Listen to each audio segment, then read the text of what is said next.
ഇത് mass മോട്ടോഴ്സിന്നാണ്. Honda ആക്റ്റീവയാണ് വണ്ടി. 125 B6 model. നമുക്ക് നിലവിൽ ജോബ് കാർഡിൽ പറഞ്ഞിരിക്കുന്ന വർക്ക് എന്ന് പറയുന്നത് ജനറൽ സർവീസ്, എഞ്ചിൻ ഓയിൽ മാറ്റണം, അതേപോലെ തന്നെ വാട്ടർ സർവീസ് ചെയ്യാനുണ്ട്. പിന്നെ ഒരു മിസ്സിംഗ് കംപ്ലയിൻറ്റ് പറഞ്ഞിട്ടുണ്ട്. മിസ്സിംഗ് കംപ്ലയിൻറ്റ് എന്ന് പറയുമ്പോൾ ഏകദേശം നമുക്കൊരു 10-15 കിലോമീറ്ററൊക്കെ വണ്ടി ഓടിക്കഴിഞ്ഞാൽ പെട്രോൾ കിട്ടാത്ത പോലൊരു മിസ്സിംഗ് പ്രോബ്ലം ആയിട്ടാണ് പറഞ്ഞത് കേട്ടോ. അപ്പോൾ നമ്മൾ വണ്ടി ഓടിച്ചു നോക്കി, നമുക്ക് മിസ്സിങ് കിട്ടാൻ കണക്കാക്കി അത്ര ദൂരമൊന്നും നമ്മൾ ഓടിച്ചില്ല. പക്ഷേ നമ്മൾ അത് പറഞ്ഞ ലക്ഷണം വെച്ചിട്ട് നമുക്ക് അതിന് വേണ്ട മെയിൻ്റനൻസാണ് നമ്മളിപ്പോൾ ചെയ്യണത്. വണ്ടി നമ്മൾ ഓടിക്കുന്ന സമയത്ത് വണ്ടി നല്ല രീതിയിൽ പാളൽ കാണാനുണ്ട്. നമുക്ക് വെട്ടിപ്പോവാൻ കഴിയുന്നു. അത് 2 ടയർ, ഫ്രണ്ടും ബാക്കും ടയർ കംപ്ലയിൻ്റ് ആണ്. അപ്പോൾ അതിൻ്റെയാണ് മെയിനായിട്ട് നമുക്ക് ആ ഒരു പാളിച്ച കിട്ടിയത്. പിന്നെ നമ്മളത് ഡീറ്റെയിൽ ആയിട്ട് സർവീസിന് വേണ്ടി കയറ്റിയിട്ടുണ്ട്. ജനറൽ സർവീസ് പറയുമ്പോൾ ഡീറ്റെയിൽ ചെക്കപ്പാണ്. പിന്നെ നമുക്ക് ഈ മിസ്സിംഗ് കംപ്ലയിൻറ്റും കൂടി അതിൻ്റെ അഡീഷണൽ ആയിട്ട് നമുക്ക് പറഞ്ഞതുകൊണ്ട് അതിൻ്റെ ഭാഗം കൂടി നമ്മൾ ചെക്ക് ചെയ്ത് പോകുന്നുണ്ട്. ബ്രേക്ക് ലൈനറൊക്കെ നമ്മൾ ക്ലീൻ ചെയ്യാൻ വേണ്ടി അയച്ചതാണ്. ബ്രേക്ക് ലൈനർ നമുക്ക് അത്യാവശ്യം ഉപയോഗിക്കാനുണ്ട്. അപ്പോൾ ബ്രേക്ക് ക്യാമൊക്കെ ഒന്ന് അഴിച്ച് ഗ്രീസ് ചെയ്തിട്ട് നമുക്ക് റീസെറ്റാക്കി എടുക്കാം. ബാക്ക് വീല് പിടിപ്പിക്കുന്ന ഷാഫ്റ്റാണ്, അതായത് ഗിയർ ബോക്സിൻ്റെ ഉള്ളിൽ നിന്ന് വരുന്ന ഷാഫ്റ്റാണ്. ഓൾറെഡി നമ്മളതിൻ്റെ ബെയറിങ്ങിൻ്റെ പ്ലേ ഒക്കെ നമ്മൾ ചെക്ക് ചെയ്ത് വേറെ പറയത്ത കംപ്ലയിൻ്റ് ഒന്നുമില്ല. ബാക്കിലത്തെ ടയറിൻ്റെ കണ്ടീഷൻ നോക്കിക്കോട്ടോ. ബാക്ക് ടയർ ശരിക്കും ഫുള്ള് തീർന്ന് കാണും. നമുക്ക് സൈഡിലെ വര നോക്കണ്ട, സൈഡിലെ വരയല്ല മെയിനായിട്ട്, നമുക്ക് അതിൻ്റെ സെൻറ്റർ ഭാഗത്ത് അതിന് ശരിക്കും പിടുത്തമില്ല ടയറിന്. ബാക്ക് ടയറും ശരിയാണ്, ഫ്രണ്ട് ടയറാണെങ്കിൽ റൈറ്റ് സൈഡിൽ നല്ല രീതിയിൽ തേയ്മാനം വന്നിട്ടുണ്ട്. അപ്പോൾ അതിൻ്റെയാണ് ആ മൊത്തം പാളൽ കാണിക്കുന്നത് കേട്ടോ. വണ്ടി ഓടിക്കുമ്പോൾ നല്ല രീതിയിൽ ബുദ്ധിമുട്ടുണ്ട്. അത് എനിക്ക് തോന്നുന്നു സ്ഥിരം നിങ്ങൾ ഓടിക്കണോണ്ട് കൃത്യമായിട്ട് മനസ്സിലാവാത്തതായിരിക്കാം. പക്ഷേ ഓൾറെഡി നല്ല പാളിച്ചയാണ് കാണിക്കുന്നത്. അപ്പോൾ ബാക്ക് ടയർ ഫുള്ള് തീർന്ന് കാണും. പിന്നെ നമ്മളതിൻ്റെ എയർ ഫിൽട്ടർ, ക്ലച്ച് സൈഡൊക്കെ ചെക്ക് ചെയ്യുന്നുണ്ട്. നമുക്ക് ഈ മിസ്സിംഗ് കംപ്ലയിൻറ്റ് ഈ ലക്ഷണം വെച്ചിട്ട്, അതായത് നിലവിൽ ഇതിന് മുമ്പ് ഇതേ സെയിം കംപ്ലയിൻ്റ് ആയിട്ട് വന്നേക്കുന്ന വണ്ടികളുണ്ട്. അപ്പോൾ അതിൻ്റെ ഒരു ലക്ഷണം എന്ന് പറയുമ്പോഴത്തേക്കും അത് വെച്ചിട്ടാണ് നമുക്ക് റിപ്പയർ ചെയ്യാനായിട്ട് പറ്റുള്ളൂ. കാരണം എന്ന് വെച്ച് കഴിഞ്ഞാൽ എപ്പോഴും നമുക്ക് അതിനകത്ത് കംപ്ലയിൻറ്റ് കാണിക്കുന്നില്ല എന്നുള്ളതാണ്. ഏകദേശം ഒരു 10-15 കിലോമീറ്റർ വണ്ടി ഓടണം, അതിന് ശേഷമാണ് ഈ മിസ്സിംഗ് പ്രോബ്ലം കാണിക്കുക. അപ്പോൾ അത് കോമൺ ആയിട്ട് വന്ന ഒരു കംപ്ലയിൻ്റ് ആയിട്ടുണ്ട്. കുറച്ച് വണ്ടികളിൽ അതേപോലെ സെയിം പാറ്റേണിലുള്ള കംപ്ലയിൻറ്റ്സ് വന്നിട്ടുണ്ട്. അത് മെയിനായിട്ട് വന്ന പ്രോബ്ലം എന്ന് പറഞ്ഞാൽ നമുക്ക് ഈ വന്ന HT കോയിലിൻ്റെയാണ് മെയിൻ കംപ്ലയിൻറ്റ്. കോയിൽ അസംബ്ലിയുടെ കംപ്ലയിൻറ്റ് തന്നെയാണ് മെയിനായിട്ട്. പിന്നെ കൂട്ടത്തിൽ തന്നെ കാണിക്കുന്ന വേറൊരു ലക്ഷണം എന്ന് പറഞ്ഞാൽ ഈ ഫിൽട്ടർ ബ്ലോക്ക് തന്നെയാണ്.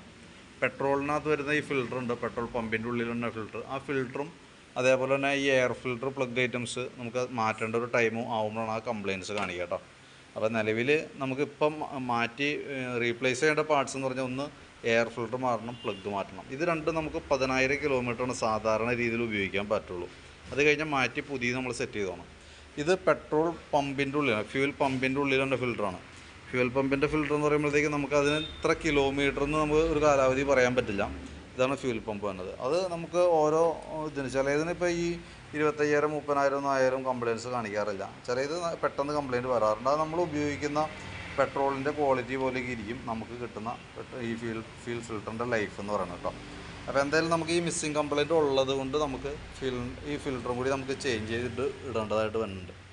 പിന്നെ മിസ്സിംഗ് കംപ്ലയിൻറ്റുമായിട്ട് ബന്ധപ്പെട്ട് നമുക്ക് ചെയ്യേണ്ടത് എയർ ഫിൽറ്റർ, പ്ലഗ്, ഈ വന്ന പെട്രോൾ പമ്പിൻ്റെ ഫിൽറ്റർ മോട്ടറിൻ്റെ ഫ്യൂൽ പമ്പാണത്, അതിൻ്റെ ഫിൽറ്റർ.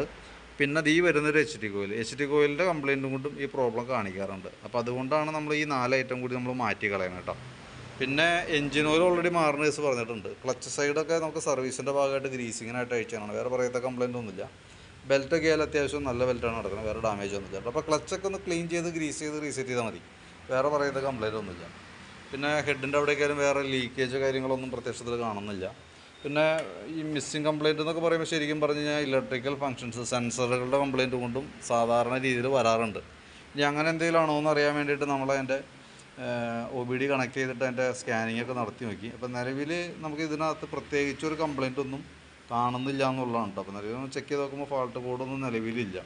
അപ്പോൾ നമ്മൾ ആ അതിക്ക് മുമ്പ് നമുക്ക് കിട്ടേണ്ട വണ്ടികളുടെ കംപ്ലയിൻറ്റിൻ്റെ ഹിസ്റ്ററി നോക്കുമ്പോഴും ഈ 4 പാർട്സുകളാണ്. അതിനകത്ത് ഏതെങ്കിലും കൂടുതൽ മേജറായിട്ടുള്ളൊരു പ്രോബ്ലം വരുമ്പോഴാണ് ഈ പ്രശ്നം കാണിക്കുക. ഫിൽറ്ററിൻ്റെ വരാം, HT കോയിലിൻ്റെ വരാം. ഇത് പിന്നെ നമ്മൾ മാറ്റേണ്ട ടൈം ആയതുകൊണ്ടാണ് എയർ ഫിൽറ്ററും പ്ലഗും മാറ്റി കളയുന്നത് കേട്ടോ. പിന്നെ ഫ്രണ്ടിലേക്ക് വരുമ്പോഴത്തേക്കും ഫ്രണ്ട് ബ്രേക്ക് കേബിളൊക്കെ പുതിയതാണ്. കോമ്പി ബ്രേക്കിൻ്റെ കേബിളൊക്കെ പുതിയതാണ് കിടക്കണേ. ബ്രേക്ക് ഒരല്പം ഈ മുകളിലത്തെ കേബിൾ, ഫ്രണ്ട് ബ്രേക്കിൻ്റെ കേബിൾ ചെറിയൊരു ടൈറ്റ് ഉണ്ട്. പക്ഷേ തൽക്കാലം നമുക്കത് ക്ലീൻ ചെയ്ത് ക്യാമൊക്കെ ഗ്രീസ് ചെയ്യുമ്പോൾ അത് ഫ്രീ ആയിക്കോളും. നെക്സ്റ്റ് അടുത്ത സർവീസിലൊക്കെ വേണമെങ്കിൽ മാറ്റിയിടാം. ഫ്രണ്ട് ടയറിൻ്റെ കണ്ടീഷൻ നമ്മൾ നോക്കുമ്പോൾ കണ്ടോ, ഫ്രണ്ട് ടയറും ഈ സൈഡ് ഫുള്ള് തീർന്ന് കാണും. ഈ സൈഡ് പിന്നെ ഉണ്ട്, ഈ സൈഡ് ഒട്ടുമില്ല.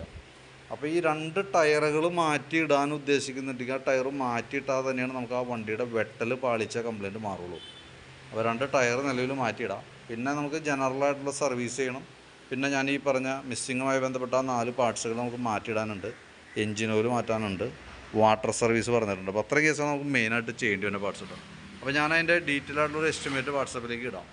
അപ്പോൾ നോക്കിയിട്ടൊന്ന് റിപ്ലൈ ഇട്ടാൽ മതി. അതേപോലെ തന്നെ ടയറിൻ്റെ കേസ് നോക്കിയിട്ട് അതിൻ്റെ എസ്റ്റിമേറ്റ് അഡീഷണൽ ഞാൻ പറയാം. ആ ടയർ മാറ്റാനായിട്ട് ഉദ്ദേശിക്കുന്നുണ്ടെങ്കിൽ അതുകൂടി നമുക്ക് കൂട്ടത്തിൽ മാറ്റി പോകണമായിരിക്കും ബെറ്റർ. പറയാൻ കാരണം എന്ന് വെച്ചാൽ നമുക്ക് നല്ല കമ്പനി മോഡൽ ടയർ സെറ്റ് ചെയ്യണമെന്ന് ഏറ്റവും ബെറ്റർ കേട്ടോ. നമ്മളിപ്പോൾ മാറ്റാൻ ഉദ്ദേശിക്കേണ്ട കൈയോടെ മാറ്റുകയാണെങ്കിൽ ഓൾറെഡി MRFൻ്റെ ഒക്കെ നല്ല മോഡൽ ടയർ, അതായത് കമ്പനി വരുന്ന പാറ്റേൺ മോഡൽ ടയറുകൾ നമ്മൾ മേടിച്ച് അത് സെറ്റാക്കി തരാം. ഇതല്ലെങ്കിൽ എന്താ പ്രോബ്ലം വെച്ചാൽ നമ്മൾ ടയർ കടയിൽ ചെല്ലുമ്പോൾ അവർ ഏതെങ്കിലും കട്ട കൂടിയ ടയറൊക്കെ ഒന്ന് പറഞ്ഞ് പിടിപ്പിക്കുകയും ഈ പറഞ്ഞത് പിന്നീട് അത് വെട്ടൽ പാളിച്ച കാരണങ്ങൾ വരാൻ സാധ്യത കൂടുതലാണ്. അപ്പോൾ അതൊന്നും ഇല്ലാണ്ട് പെർഫെക്റ്റ് നമ്മുടെ വണ്ടിക്ക് യോജിച്ച ടയർ നമ്മൾ സെലക്ട് ചെയ്ത് ഇട്ട് തരാം മാറ്റാനായിട്ട് ഉദ്ദേശിക്കുന്നുണ്ടെങ്കിൽ. അപ്പോൾ അതിൻ്റെ കേസ് കൂടി ഞാൻ അതിൻ്റെ ടയറിൻ്റെ എസ്റ്റിമേറ്റൊക്കെ ഞാൻ പറയാനത് നോക്കിയിട്ട് റിപ്ലൈ ഇട്ടാൽ മതി. വീഡിയോ കണ്ടു കഴിയുമ്പോൾ നോക്കിയിട്ടൊന്ന് എന്തെങ്കിലും വിളിക്കണം കേട്ടോ. അപ്പോൾ അതനുസരിച്ചിട്ട് നമുക്ക് വർക്ക് കംപ്ലീറ്റ് ചെയ്യാം. ഒരു 7 മണിക്ക് ആകുമ്പോഴത്തേക്കും വർക്ക് തീരും എന്തെങ്കിലും. ബാക്കിയത്തെ വർക്ക് കംപ്ലീറ്റ് ചെയ്തിട്ട് തീരുമേ. പിന്നെ നമുക്ക് ഈ 15 കിലോമീറ്റർ കൂടുമ്പോഴും മിസ്സിങ് ആണെങ്കിൽ അപ്പോൾ അത് നമുക്ക് ചെക്ക് ചെയ്ത് പോസിബിൾ അല്ല. അത് നിങ്ങൾ തന്നെ ചെക്ക് ചെയ്യാം. 99% ഈ പറഞ്ഞ പാർട്സുകളുടെയാണ് ഡാമേജ് വരാറ്. നോക്കിയിട്ട് നിങ്ങളൊന്ന് ഫീഡ്ബാക്ക് പറഞ്ഞാൽ മതി. ഓക്കെ.